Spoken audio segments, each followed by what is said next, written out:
And with that, we pivot to the conversation that we have been teasing all day. President and Vice Chair of Microsoft, Brad Smith, speaking with U.S. Secretary of Transportation, Pete Buttigieg, to discuss transportation, disability rights, and accessibility as a fundamental right. Roll on. Thank you, Jenny. Mr. Secretary, thank you so much for joining us, for joining this important community of people, more than 20,000 people from more than 100 countries around the world. At Microsoft, we often think and talk about the issues that people with disabilities face. As you know, there's more than 1 in 7 people around the world that have some kind of disability, temporary or permanent. And I think increasingly the world is recognizing that people have a fundamental right to accessibility. That's something I think you've long stood up for. I would love to start with your role today as Secretary of Transportation for the United States. How do you think about the issues for people with disabilities in this context? Well, thanks for having me, and I'm really glad to be with you. Look, this is one of the real tests, I think, of whether we as a country are doing a good job at doing what policy is supposed to do, which is tear down the obstacles of any kind that stand between people and a life of their choosing. One of the most basic things you need in order to thrive is the ability to get around, to access opportunities for work, for education, to be with loved ones, and to do anything else that is meaningful in life that requires you to go from one place to another.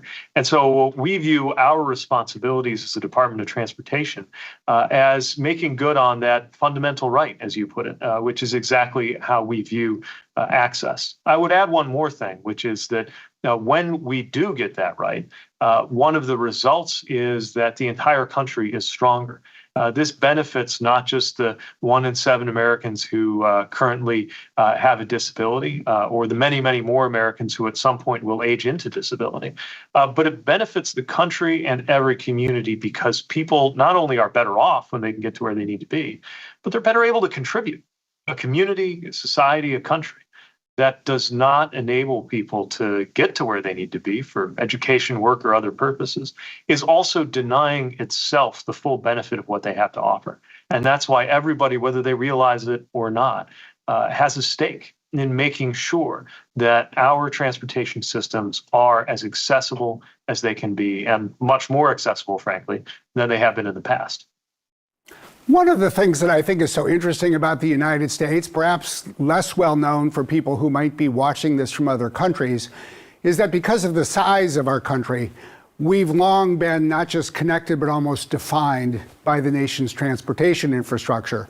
George Washington was not only the first president, he was one of the first proponents of building canals to start to bind the country together. We've gone through successive waves of highways and railroad lines and airlines.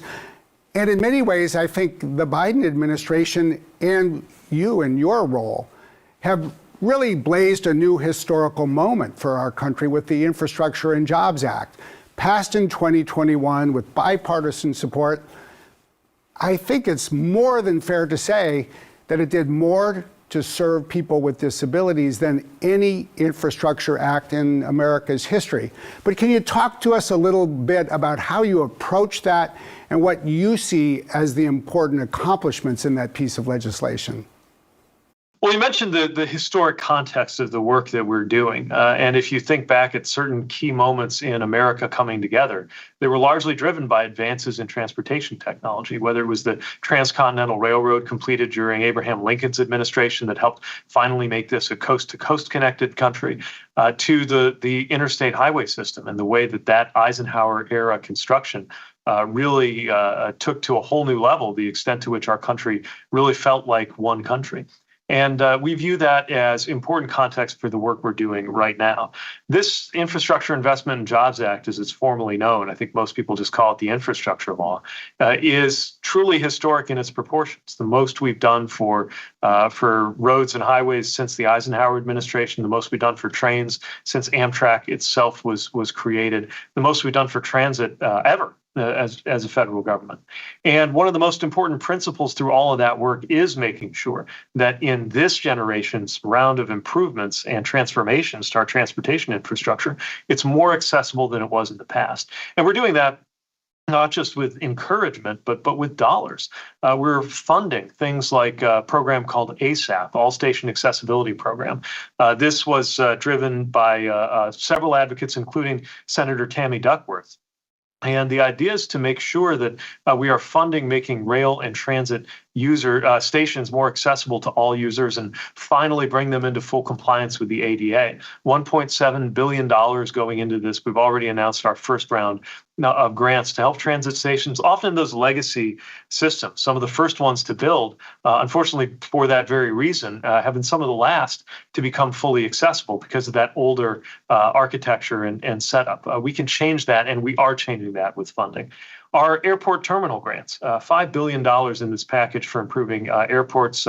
And just in this last round of the 83 grants that we've given out to improve the experience of moving through an airport, about 85% of them, 75 of those, have features that are going to make those airport terminals more accessible to people with disabilities.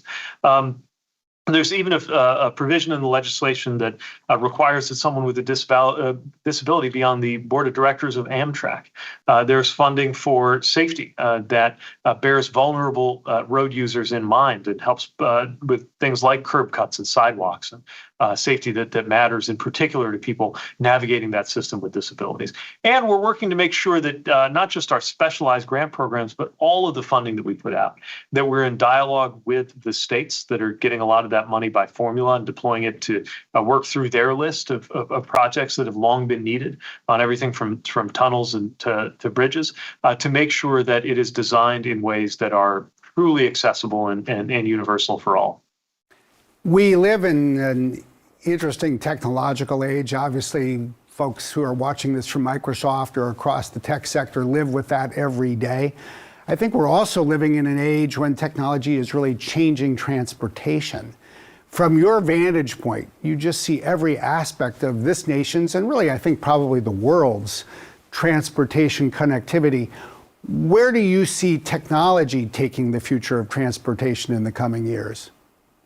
Well, I think we are at a moment of extraordinary transformation. I think there's a likelihood that in the 2020s, we will, when we're looking back at the 2020s, we'll view this period as one of the most transformative for transportation since the arrival of the jet age or the arrival of cars 50 years before that. And at the same time, we have some humility about being able to predict how those changes will unfold. After all, if you look at the most important piece of transportation technology of the last decade, arguably it was the smartphone, which isn't even a vehicle or onboard a vehicle, and yet it changed so many things from how we navigate to how we summon rides. But we do know certain things are emerging, notably including artificial intelligence, which could bring great benefit, but not automatically. We need to be really smart about how to shape these technological innovations and respond to them as not interesting for their own sake, but interesting because they could solve some of our biggest problems.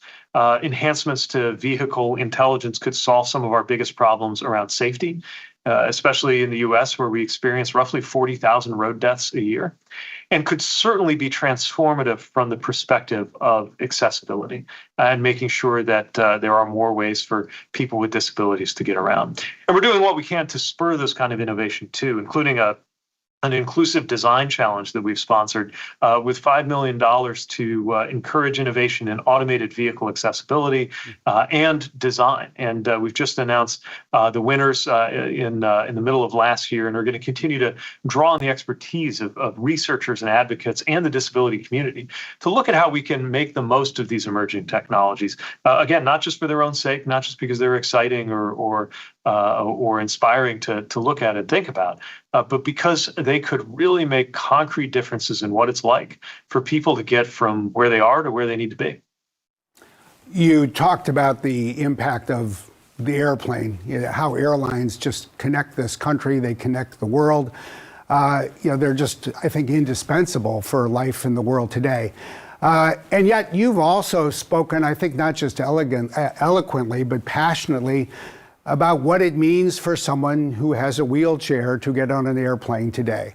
Unlike a bus, unlike a train, people have to give up their wheelchair. And unfortunately, as you've also pointed out, not everybody gets it back in the same condition at the other end of the flight. More than 1,000 wheelchairs are basically damaged beyond repair each year in the United States. What can you offer? What can the country offer in terms of some hope for people who use a wheelchair and need to get on an airplane?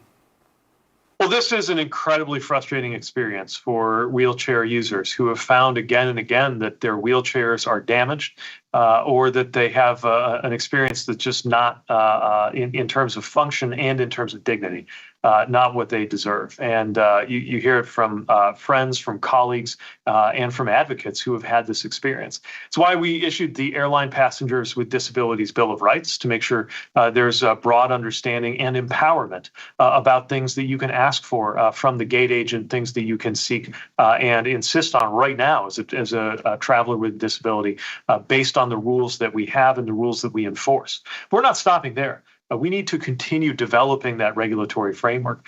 For example, we've been moving forward on a rulemaking about lavatories in single-aisle aircraft, making those accessible. Too many travelers have the experience even of dehydrating themselves just because of what they know they will not get in terms of adequate, accessible lavatories on board. We're launching a rulemaking to help ensure safe accommodations for air travelers who are using wheelchairs, and advancing a research roadmap to look into the future and how we can make sure that there's a better framework across the entire aviation system for all travelers with disabilities, and certainly those using wheelchairs. We're also going to expand our own compliance and enforcement activities because the Air Carrier Access Act does create a lot of very important tools on this. The bottom line is, again, friends and colleagues have expressed very memorably and candidly, is if an airline gets you there but your wheelchair doesn't arrive in working condition, it is as if a traveler has arrived where they need to be without their legs. And that's an unacceptable reality. Especially knowing that access to air travel is important for people's jobs, for their livelihoods, and for the ability to fully participate in this country. And again, to my point that I made at the beginning, it's also important for people to be able to contribute the most that they can to their families, their communities, to our country. I think that's really well put, and we really appreciate the way you are thinking about and addressing that. The last thing I wanted to ask you a little bit about is how the public and private sectors really best come together when we think about the nation's transportation. It is a fascinating web, I think, of public investments, private airlines, others. People drive their own cars. As a company that provides digital technology, we're working ever more closely, I think, with cities like New York and Chicago. But as you look at the nation as a whole, what do you see as the role of public and private partnership when it comes to improving the country's transportation infrastructure? Well, a healthy public-private relationship and partnership is absolutely integral to our transportation system working well. Most of our transportation systems, whether we're talking about supply chains for moving goods or whether we're talking about means for moving people, are in private hands, or they're a combination of private and public. Private aircraft with a private airline operating in airspace managed by public air traffic control. Privately owned vehicle driving across a highway that is owned and operated by government. Waterways that are overseen and regulated by authorities, but navigated by private entities. And this is especially true as we look at the innovation and transformation that's ahead. There's all the way back to things like the invention of the internet, which I think is a great example of something that came out of public R&D. But of course, taking the internet and maximizing and realizing its full potential was something that happened when that publicly created research then was able to unfurl in the private sector. And that's how we view a lot of the work that we do here as well. We will help with basic research. And then as the private sector carries these transformational technologies to their full potential, we'll be there to make sure that it unfolds in a way that is, first of all, and most importantly, safe, and also that is accessible, that benefits shared goals ranging from economic strength to helping us meet our climate challenge. All of those things are possible if and only if we make sure that there is a healthy balance between the activities that we as a government and the public sector carry on and the activities that the private sector does best. And it's, again, a dynamic, exciting time to be doing just that. And it's one of the reasons why I think there's never been a better time to be working in transportation. Well, I think that's a great note on which to end. I think there's never been a better time to have the kind of leadership you're providing to the Department of Transportation and for the country, not just because transportation is evolving, but as we've discussed, I think we appreciate more clearly today than at any point in the nation's history the importance of serving people with disabilities, addressing the fundamental right, the civil right that it is for these individuals in this country to be able to benefit from mobility. We are very fortunate to have you in your office today and across the country every day. On behalf of all of us, thank you for joining us. Thank you. Great being with you. Thank you, Brad, and Secretary Buttigieg for that simply amazing conversation.